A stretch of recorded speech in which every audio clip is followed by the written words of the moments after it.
Welcome back to my channel. আমি Krittika. Last যে blog upload করেছিলাম তারপরে কেটে গেছে অনেকগুলো দিন। আসলে মাঝে হোলি আর রনর ছুটি থাকায় বাড়ি গিয়েছিলাম বর্ধমানে।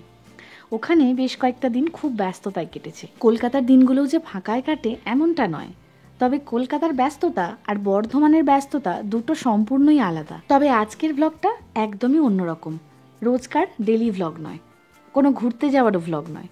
আমরা গোটা শীতকাল জুড়ে যত বিয়ে বাড়িতে গেছি চেষ্টা করেছি প্রত্যেকটা ক্যামেরাবন্দি করে রাখার, এবং আজকে সেই ভিডিওগুলোকে জড়ো করে একটা ছোট্ট ভিডিও বানিয়ে তোমাদের সামনে তুলে ধরছি। প্রথম যে বিয়েটা দিয়ে ব্লগটা শুরু হলো, এটা হলো জিৎ আর বর্ণালীর বিয়ে। জিৎ আমার থেকে বয়সে অনেকটাই ছোট। এই যে আমার বড় পিসি শাশুড়ি, তারই জায়ের ছেলে হলো জিৎ। আজকের দিনটা রিসেপশন নাইট। এই বিয়ে বাড়িটায় আমরা 4 জন এসেছি, আমি, মা, রনো আর দীপ। ময়েরও নেমন্তন্ন ছিল, কিন্তু ওর বন্ধুর বিয়ে রিসেপশন আজকে, তাই ও সেখানেই গেছে বন্ধুদের সাথে। আর বাবা তো এখন কোনো বিয়ে বাড়িতেই খুব একটা যায় না। দারুণ সুন্দর লাগছিল ওদের দুজনকে একসাথে। ভিড় সরে যেতেই আমরা সবাই গিয়ে ওদের পাশে দাঁড়িয়ে ছবি তুলে নিলাম, এবং তারপরেই চলে এলাম স্ন্যাক্সের দিকে। একটা বিয়ে বাড়ির মূল আকর্ষণ তো খাবারই, নাকি? তোমরা কি বলো?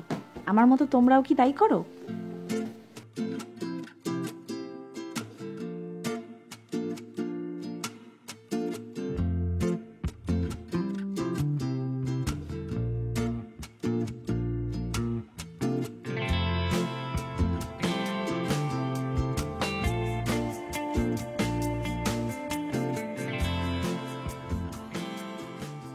দুখানা শুকনো ফুচকা খেয়ে রনর ভিতরের খিদে এমন জেগে উঠেছে যে ও অনেক ফুচকা খাবে।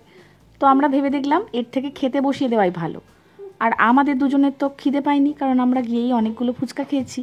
তাই অগত্যা ওর জেঠু জেম্মার সাথে ওকে বসিয়ে দিলাম, মানে দাদামণি আর তনু। ওরা আবার আজকে রাতের ট্রেনেই কর্মস্থলে ফিরে যাবে, তাই তাড়াতাড়ি খেতে বসে গেছে। কিন্তু বড় পিসির তো গুরুদায়িত্ব, তাই এখন খেতে না বসে বউকে পাহারা দিচ্ছে। রণ এখানে মহা আনন্দে বিরিয়ানি খাচ্ছে, আর পাশে দাঁড়িয়ে বাবা মাও ভাবছে যে আজকে রাতের খাওয়াটা জমে যাবে, কারণ বিরিয়ানি তো আমাদের সকলের প্রিয়।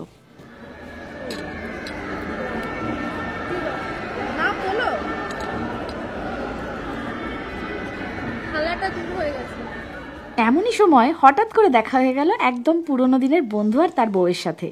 আমি আর দীপ তো সেম ব্যাচ, তাই আমাদের বন্ধুগুলোও একই। অনেকদিন পর দেখা হয়ে বেশ জমে গেছিল আড্ডাটা। সেই সব দিন এখন স্মৃতির পাতায়।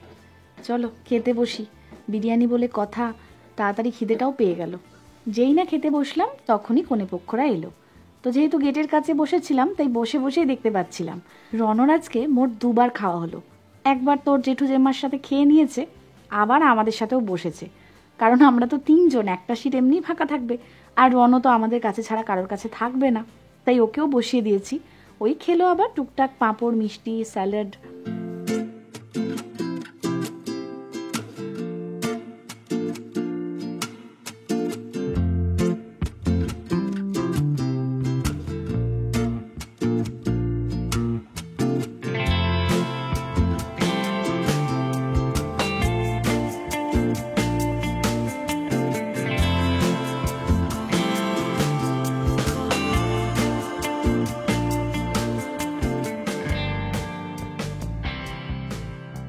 এরপর চলে এলাম মৌয়ের বান্ধবীর বিয়েতে। আমরা যখন পৌঁছালাম দেখলাম বিয়েবাড়ির সামনেটায় ভীষণ ভিড়। তখনই বুঝলাম নিশ্চয়ই বর এসে পৌঁছে গেছে। তো সেই বর বরণ করে নেওয়া আর বর পক্ষকে কোনো পক্ষর বরণ করে নেওয়া অবধি ওয়েট করলাম। সামনেটা একেবারে ফাঁকা হয়ে গেল। তখন রনো আর তার পিসি একটু স্টাইল করে নিল, সাথে আমরাও। আজকে যার বিয়ে তার নাম হলো অনন্যা। তাকে এমনিতেই দেখতে এত সুন্দর যে না জানি বিয়ের দিনে তাকে কত সুন্দর লাগবে। তো সেই অপেক্ষাতেই বসেছিলাম, এতক্ষণে সেই সুযোগটা পেলাম।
মন ভরে অনন্যার সাথে ছবি তুললাম, তারপরে বরের সাথে গিয়ে নিজেই আলাপ করে নিলাম এবং তারপর চলে গেলাম আমাদের সেই প্রিয় জায়গায়, স্ন্যাক্স। চলো দেখি আজকের স্ন্যাক্সে কী কী আছে। আমাদের সময়কার বিয়ে আর এখনকার বিয়ের মধ্যে বেশ কিছু চেঞ্জ দেখতে পাই। যদিও খুব যে আগে বিয়ে হয়েছে তা নয়, কিন্তু তাও, যেমন ডেকোরেশন, বিয়ের কার্ড, আরও অনেক কিছু। কিন্তু এই ফুচকাটা এখনও অবধি কেউ রিপ্লেস করতে পারেনি। এটা ছাড়া বিয়েবাড়ি অসম্ভব, তাই না?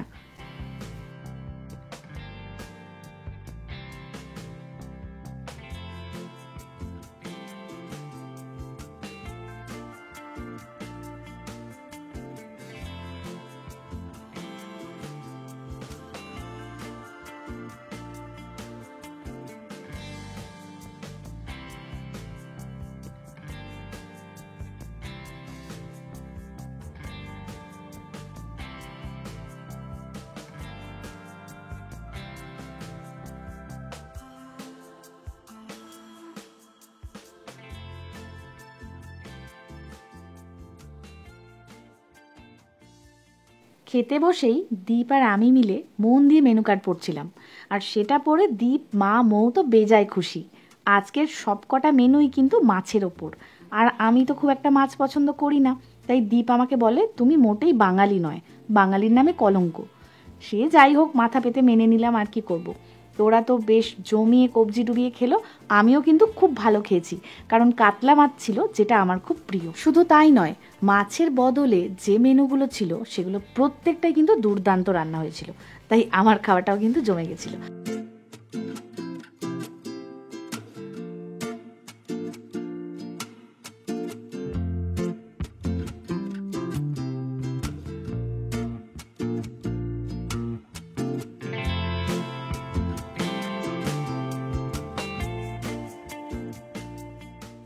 খেয়ে দিয়ে নিচে আসতেই শুনলাম এখনই শুভদৃষ্টি মালাবদল হবে এবং তারপরেই বিয়ে শুরু হবে।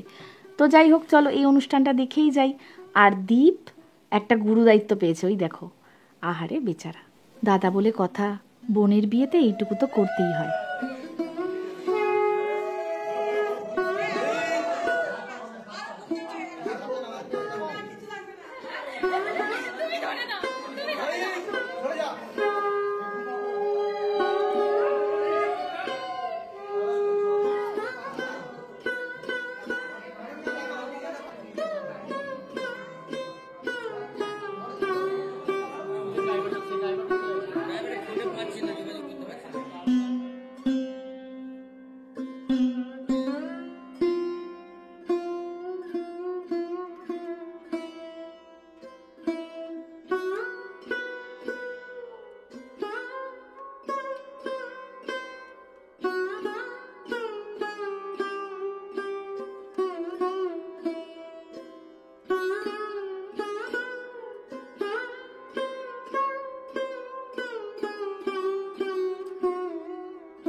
এই বিয়েটা হলো আমাদের দুজনেরই ছোটবেলার বন্ধু অরিন্দমের বোন অমৃতার বিয়ে।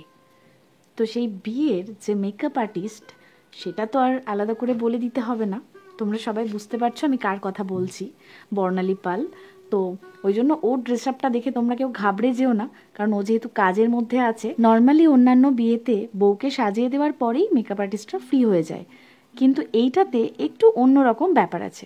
মানে এখন যে ও লেহেঙ্গা পরে আছে, একটু পরেই এটা ছেড়ে ও বেনারসি পরে বাঙালি বউ সাজবে, কারণ ওর সাথে যার বিয়ে হচ্ছে সে থাকে উড়িষ্যায়, এবং এই লেহেঙ্গা পরে আগে ওদের মালা বদল হবে, তারপরে বিয়েতে বসবে বেনারসি পরে। এই সাজের অদল বদলের জন্যই বর্ণালী এখনো ফ্রি হতে পারেনি, আর ফ্রি না হয়ে সাজার কোনো মানেই হয় না। চলো বিয়ে বাড়িটা তোমাদের ঘুরে দেখাই, আর আমি নিজেও দেখি। এত সুন্দর ডেকোরেশন, খুব ভালো লেগেছে আমাদের।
বর এলো, এখনই শুরু হবে মালা বদল, তাই এখন বর্ণালী একটু ফ্রি। এরপরে মালা বদল শেষ হলে ও আবার চলে যাবে বউকে সাজাতে, তাই একসাথে একটু এনজয় করে নিই।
দেখতে পাচ্ছি আর পারবে না।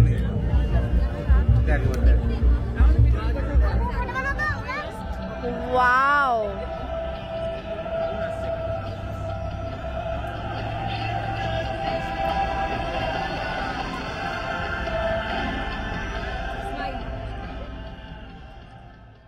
কি দারুণ একটা পারফরমেন্স উপভোগ করলাম। বিয়ের দিন এত চাপ, এত টেনশনের পরেও হাসি মুখে এত সুন্দর একটা পারফরমেন্স সবাইকে দেওয়া মানে খুব চাপের ব্যাপার। যাই হোক, সব কিছুই খুব সুন্দর এই বিয়েবাড়ির, যেমন ডেকোরেশন একদম রাজকীয়, খাওয়া দাওয়াও খুব সুন্দর, আর চারিদিকের ব্যবস্থাপনার তো কথাই নেই। চলো, আজকের মতো ভ্লগ আমি এখানেই শেষ করলাম। তোমরা সবাই ভালো থেকো, সুস্থ থেকো। বিয়েবাড়ি একদম ফাঁকা হয়ে গেছে, চলো বাড়ি যাই। আজকের মতো গুড নাইট, আবার দেখা হচ্ছে আমার পরের কোনো ভ্লগে।